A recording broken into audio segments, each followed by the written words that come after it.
Hello there beautiful, welcome back to my channel, or welcome if you're brand new to it. My name is Joesephyr and welcome to a Final Fantasy XIV video where I'm going to be talking about some things that I wish I'd known when I first started playing the game. Now, I've been playing Final Fantasy XIV for quite some time now, but there are still things that I am learning to this day, and there are things that I wish I'd known about from the very first time I played it back when Stormblood first came out. And with FF14 being my first MMO, there are a lot of things that are probably very obvious to a lot of people that weren't so obvious to me. So I'm going through various different things within Final Fantasy XIV that I hope to elaborate on in later videos. So if that's all stuff that you're interested in, then as always, stay tuned and keep on watching.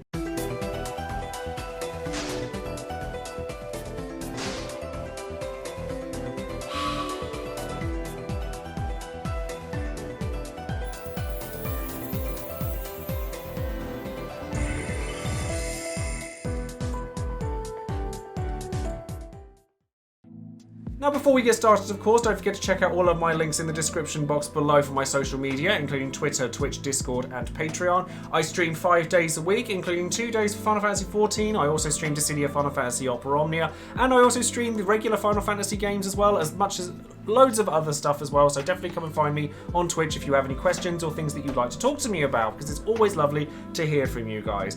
With regards to my Patreon, I always shout out one of my patrons at random every time I release a brand new video, and today that person is going to be Nyx, who is a big Estinian fan, as are we all, as is shown by their title card. So a massive thank you goes out to you, Nyx, and all of my patrons, as without you guys I wouldn't be able to make videos and streams as often as I do to bring you the content that I do. So a massive thank you goes out to you, and if you're interested in having a title card made by me just for you, like Nyx has, to go at the end of all of my videos and shout outs and all sorts of other benefits, then perhaps you would like to click on the link in the description box below and join up on my Patreon as well. So the first thing that I'm going to talk about with FF14, and something I wish I'd known at the beginning of the game when I first started playing it, is probably something that's very obvious to the majority of players, or certainly anyone that's played FF14 for any extensive given period of time, which is, if you see a blue quest marker, just grab it and do the mission. Because if you don't, you'll regret it when you get to the end of the game and you realise that you haven't done a lot of them, and then there's a lot of trials and story content and side quests, like actually important stuff that you've missed, because I spent so much of the game when I first started trying to catch up to friends of mine that had been playing it for a long time, and therefore I kind of just blitzed through the main scenario and I missed out on a lot of the blue quest markers, which was probably a poor move. Now, the blue quest markers unlock something. That is what the blue marker itself means. So you want to make sure that you're grabbing these as you see them, as you're progressing through the main scenario, or if you're just treading or like standing off the beaten path or anything like that. If you see blue quest markers, they usually lead into something more. Now, there are lots of videos out there for why blue quest markers are important, which blue quest markers are most important, etc. So definitely go and check those out if you see them as well. But as a rule, or as a, like, you know, typical thing, if you see a blue quest marker, it's usually worth doing as soon as, at your earliest convenience. Now, the next thing I want to talk about is something that I plan to go into a much greater detail with over the next few months with regards to Final Fantasy XIV and the way that I play the game, because I didn't know about how intuitive it was when I first started playing it, but certainly as a healer main, I did not realise quite how good controller play is on Final Fantasy XIV. I am a left-handed person. I played mouse and keyboard, despite the fact that I am very much a console gamer at heart, so therefore playing left-handed keyboard and mouse just didn't come naturally to me. I wasn't doing very well, and then somebody eventually came to me and said, why haven't you tried playing on a controller yet? And I thought, oh, there's too many buttons on the screen, because when you're watching videos of FF14 or you're watching streamers, etc., things like that, there are so many like buttons on the screen that it can become overwhelming. Now, controller play, and I use the Razer Raiju PS4 controller on my PC, but I also play FF14 on my PS5 and on my laptop. And I'll go to, like, you know, different devices you can use to play the game in a little while as well. But with regards to controller play, this is something I think it requires a lot of greater detail as to just how good it is. So if you haven't tried it and you feel that it would be more comfortable for you, you are definitely going to be able to do all of the high-end content that you want to do, all of the different things that are available to you. There's so many things that you're still able, like there's nothing you can't do with a controller that you could do with a keyboard and mouse realistically. And with a couple of tips for things to do with controller play that perhaps people weren't aware of, that, you know, like I said, I'll go into more detail. The W cross hotbar is absolutely imperative. So if you go into your settings, into your controller settings, activate W cross hotbar, because what this does is essentially doubles the number of buttons that you have on your screen that you're able to double tap L2 or double tap R2 to access them, and it means that you're going to be able to fit all of your buttons across your hotbars while they're all on the screen. Similarly, you can also make it so that you can hold L and R to bring up another hotbar so that you have access to even more buttons. Now, I've not felt the need, except with like jobs that have a large number of buttons like Paladin and Gunbreaker, the need to use this all that often, but you can even expand on that further by having settings where you hold L and press R like in that order to get one hotbar, and then hold R and then press L to get another one. But there are not enough buttons that I would need for that at this moment in time, but as things go forward, who knows, maybe that is something that we need. But it's all very intuitive and it all works very nicely. Targeting is something that I found really difficult when I first started using a controller, because I was using up and down on the D-pad to target party members, which I still largely do for healing, because as I said, I am a healer main. But when I was targeting enemies, I'd press left and right on the D-pad, and that just, it was very unintuitive. Like, if there were NPCs or other like objects in the way that I could interact with, I'd have to cycle through those in order to get to that, and it just didn't work very well. However, this is only something I learned a few months ago as well. If you hold L2 and then press L1 or R1, it will cycle through enemies and only enemies, which means that it's very easy for you to get back to targeting the enemy that you want to after you've had to target a party member or a different enemy or anything like that. It just works really very well, and it's something that I'm very shocked by. There's lots of little bits and pieces that I'm constantly learning about controller play that I definitely would like to share with everybody else going forward as well. And a last little tidbit to go with that, you press the L3 button, so your left analog stick, it's actually a dismount button for your mounts, and that was something I only found out a month ago. Now, the next thing I want to talk about actually covers the settings themselves within the game, because there's a lot of things in the settings that the game doesn't straight up tell you about that are actually very, very helpful going forward. So the first thing I want to talk about is your inventory management. Now, I could make an entire video about inventory management, how to keep your inventory tidy, and honestly, it's something I plan to make because it's something that I've suffered with for a long time, is having a messy inventory and retainers, etc., and it drives me up the wall. But having little bits and pieces in the settings can help you with that quite a lot. So if you go into the character configuration and then the item settings, one of the first things you'll see is the option to store all newly obtained items in the armory chest and store all newly crafted items in your inventory. So you can actually make it so that things don't go into your armory chest, so where all your weapons and armor are stored, they can go into your inventory instead. So if you're selling stuff, desynthing stuff, getting rid of things one way or another, you don't have to have your armory chest just clogged full of stuff that you're not using, and reserve that space for being able to just keep hold of all of your job equipment that you know you are using. And particularly when you're leveling alternate jobs or anything like that, you're going to get this amalgamation of just stuff that's an absolute mess. And if you turn off store all newly obtained items in the armory chest, it means it goes straight to your inventory, which I feel, because it's mixed in with all of your other items, it's slightly easier to manage.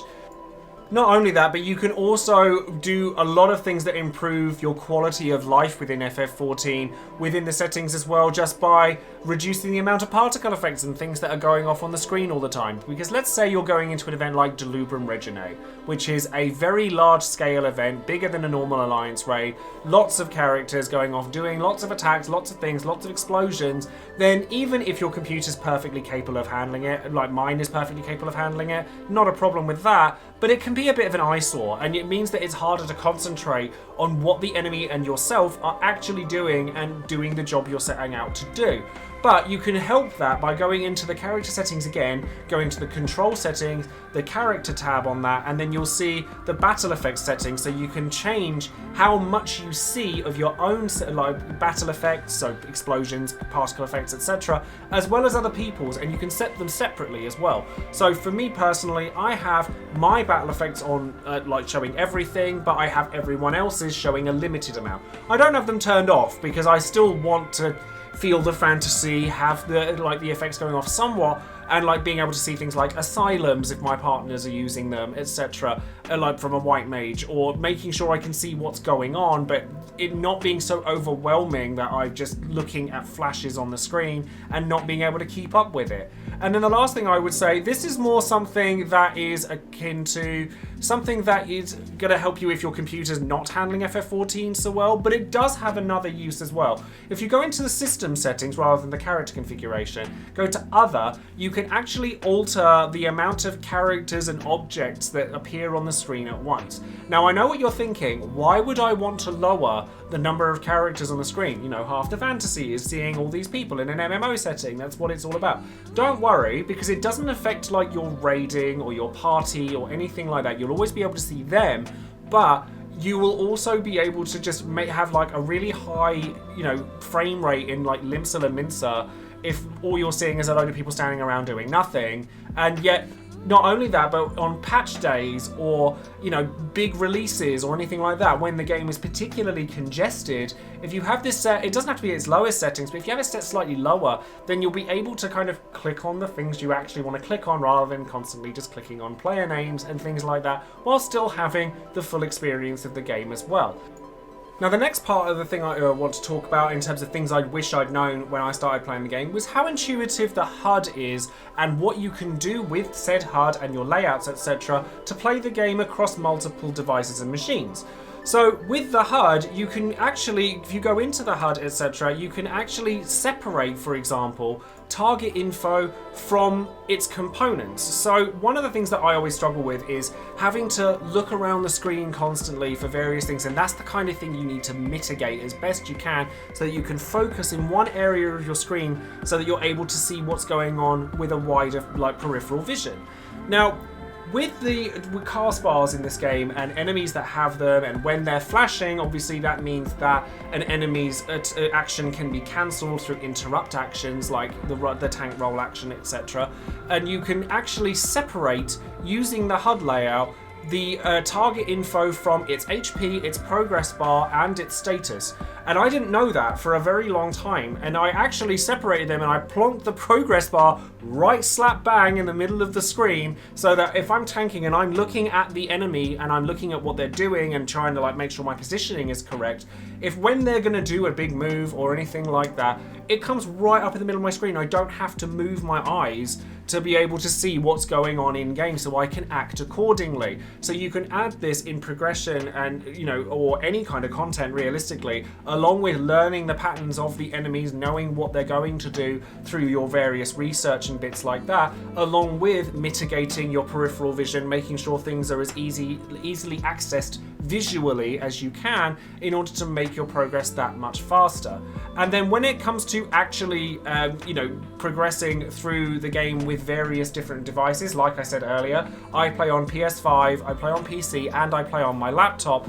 In the actual menu, like where your character selection menu, there is an option for you to upload your settings because it's actually saved locally and not on the server. So it's very, I was very confused for the longest time where I was going, I don't understand why I have to set everything up again every time I change like device. I've changed my hotbars on my red mage.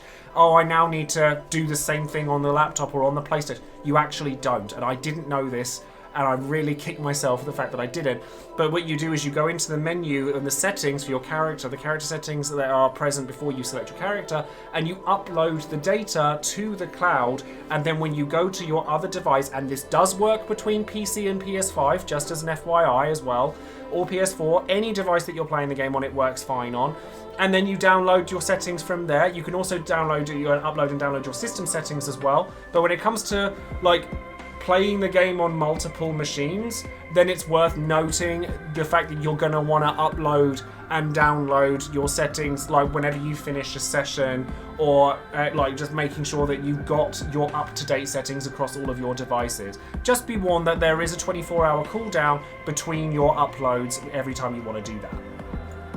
And then another thing I want to talk about, having just finished my Omni 80 journey, so I've now finished leveling every job in the game to level 80. Obviously this video is being released before Endwalker and the level cap will increase with Endwalker, but hopefully it won't take me quite so long to get everything to level 90 when that game is released. But I was leveling very nonchalantly. I wasn't like hard grinding for the most part until I kind of decided I wanted to hit Omni 80, and I can release an video entirely based around my journey to Omni 80, what I did, how many hours it took for each like thing that I wanted to do, how you can do it at a decent pace whilst not burning out on it as well, because that's very important. But one of the things that I ignored for the longest time, because I didn't really pay attention to it if I'm perfectly honest, was Frontline in the Duty Finder. Frontline is PvP. Now, PvP is not something that I am particularly enthused by within Final Fantasy XIV. There's a lot of facets to the game. PvP is not one of the ones that thrills me most.